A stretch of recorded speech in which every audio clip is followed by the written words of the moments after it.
Have you ever felt like you're living a life that doesn't truly belong to you? As if every step you take, every decision you make, is part of a script you didn't write. Maybe you felt it in the quiet moments, after the noise fades. After the meetings, the scrolling, the obligations. There's a small, nagging feeling. A voice that whispers, something doesn't feel right. You look at your life, your job, your relationships, your routines, and you wonder, whose life am I really living? Carl Jung believed this experience isn't rare. In fact, it might be one of the most important signals your soul can send you. It's the beginning of awakening. Most people live their entire lives as someone else, but because they were never taught how to be real. Persona, the mask you wear. From the moment we enter this world, we're handed a set of rules. What to say, how to behave, what not to express. Be polite, don't be too loud, don't cry in public. Good kids don't get angry. At first, these rules keep us safe. They help us adapt. But over time, something strange happens. We begin to believe the mask is who we are. This mask, Jung called the persona, a social identity we carefully construct to survive in the world. And it's not all bad. The persona helps you function in society. It helps you get a job, make friends, blend in. But here's the problem. When the mask becomes permanent, when we forget who we are without it, we lose something sacred. Let me ask you this. Have you ever laughed when you didn't find something funny just to fit in? You ever said yes when everything inside you wanted to say no? Have you ever posted a filtered version of your life just to be liked? If so, then you've already met your persona. It's the version of you that performs. The version that says what others want to hear. The version that gets rewarded for being agreeable, attractive, productive, and predictable. And the more that version gets praised, the more we silence everything else. We stop asking real questions. We stop expressing real feelings. We start curating ourselves until we become strangers in our own skin. But Jung warned us.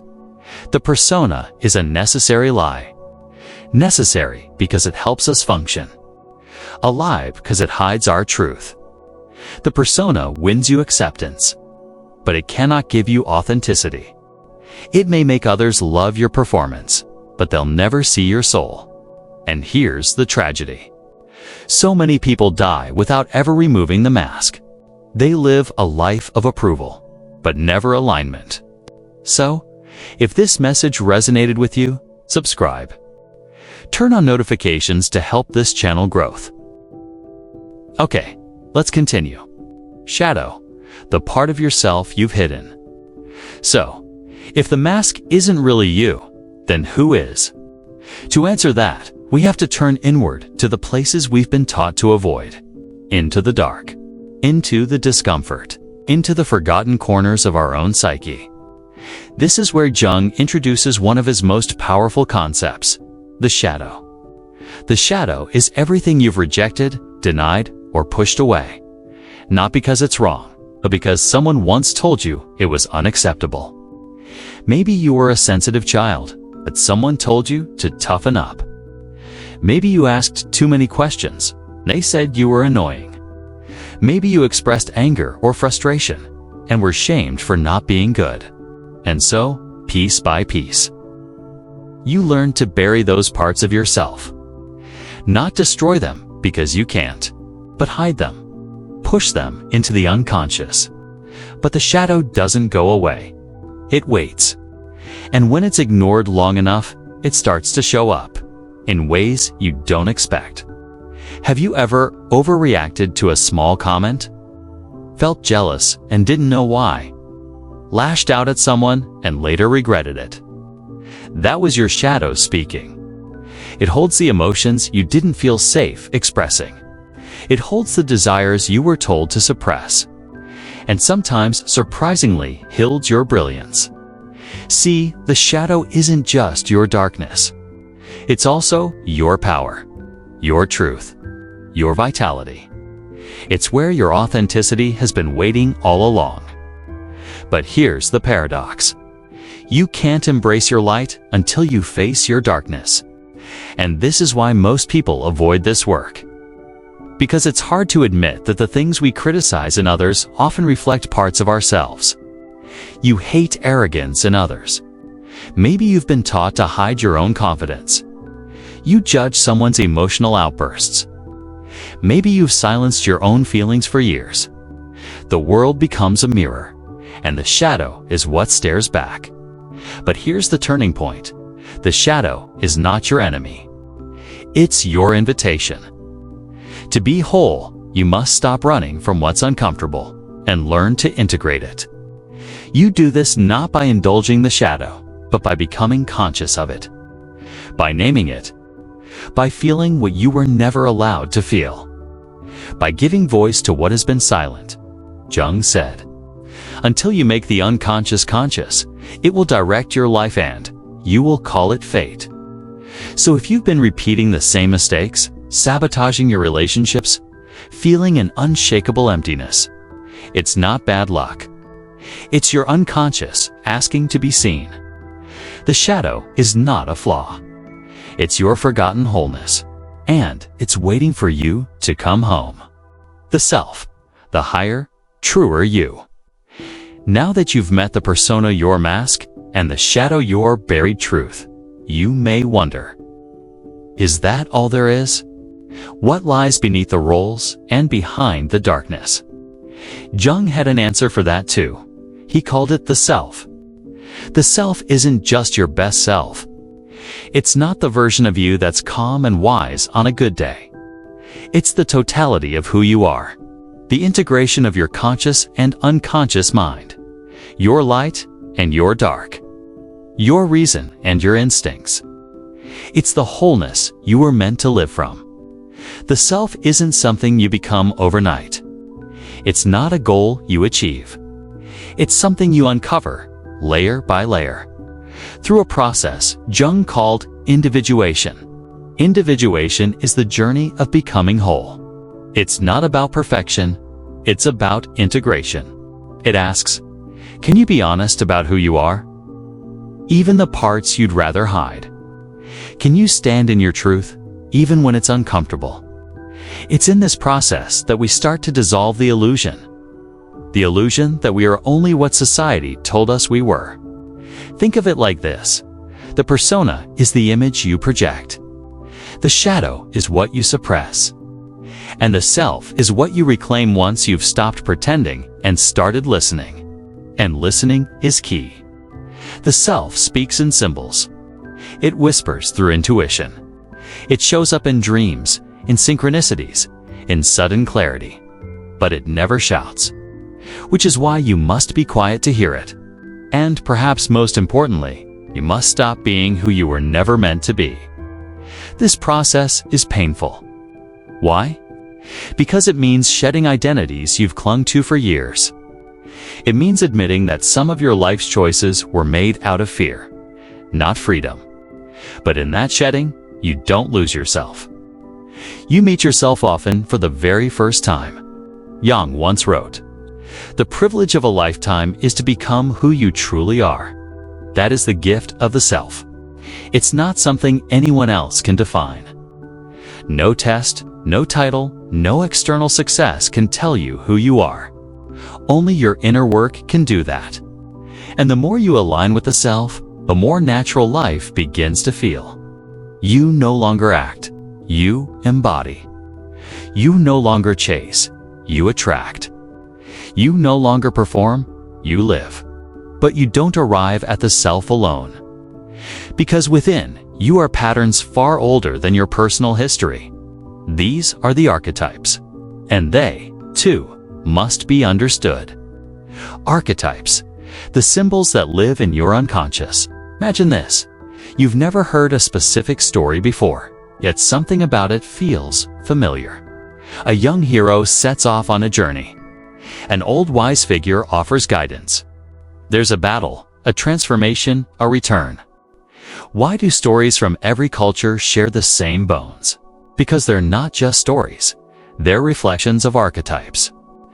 Jung believed that, deep within the collective unconscious, a realm we all share regardless of race, language, or background, live universal psychic patterns. These are the archetypes. They are not personalities. They're blueprints. They shape how we dream, how we fear, how we long, how we love. Some of the most well-known archetypes include the hero, brave, determined, always seeking purpose through struggle. The caregiver, nurturing, selfless, often forgetting themselves in the service of others. The rebel, the rule breaker, the challenger of systems, the voice of change. The sage, the seeker of truth, the one who values wisdom over comfort. But here's the thing, you don't choose your archetypes. They choose you. Or more accurately, they live within you. You may find yourself living as the hero, always fixing, saving, striving. But that could leave you exhausted, unable to rest or receive. Or maybe you embody the caregiver, always nurturing, always available, but secretly burning out, never knowing how to ask for help. The danger is in over-identifying with one archetype, and ignoring the others. When we only live from one pattern, we become imbalanced, rigid, predictable. The work of individuation invites you to recognize not only the dominant archetypes in your life, but also the neglected ones. Maybe the rebel in you was shut down in childhood. Maybe the sage in you is buried under noise and distraction. Archetypes also show up in your dreams, in recurring symbols, in characters you're drawn to or repelled by. To know your archetypes is to understand the architecture of your psyche, and to balance them is to become whole. Jung said that these ancient patterns are like gods within us, not in a religious sense, but as primal energies with immense influence. And like all powerful forces, if you're unaware of them, they run your life from the shadows. But if you become conscious of them, you begin to live with intention. You move from being a puppet to being a co-creator, from reacting to life to authoring it. This awareness changes everything. Non-individuation, the cost of avoiding growth. So what happens when we choose not to look inward? When we keep the persona tightly in place, refuse to confront the shadow, and ignore the archetypes operating behind the curtain. Jung was very clear. The cost of non-individuation is immense. At first, everything might seem fine. You play your roles. You follow the rules. You fit in. But over time, something begins to crack. It could start with restlessness, a low-level anxiety you can't shake, a feeling that something is off, even though your life looks good on the outside. Then it deepens into depression, chronic stress, emotional numbness. The sense that you're merely surviving, going through the motions, but not really living. These are not random symptoms. They are signs. Signals from your psyche that you're living disconnected from yourself. Your unconscious, unable to express itself in healthy ways, begins to scream through the body, through your behavior, through your emotions.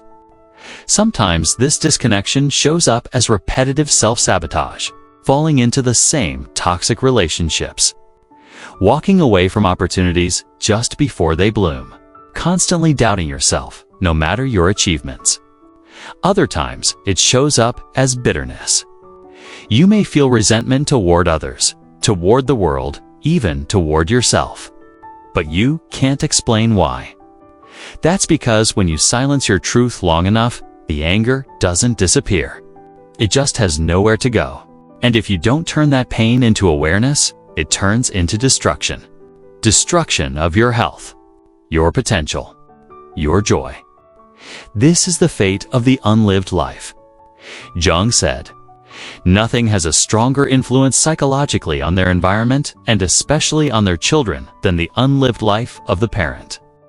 When you deny your own path, you not only suffer, you pass that suffering down. But here's the hope. It's never too late to begin the journey.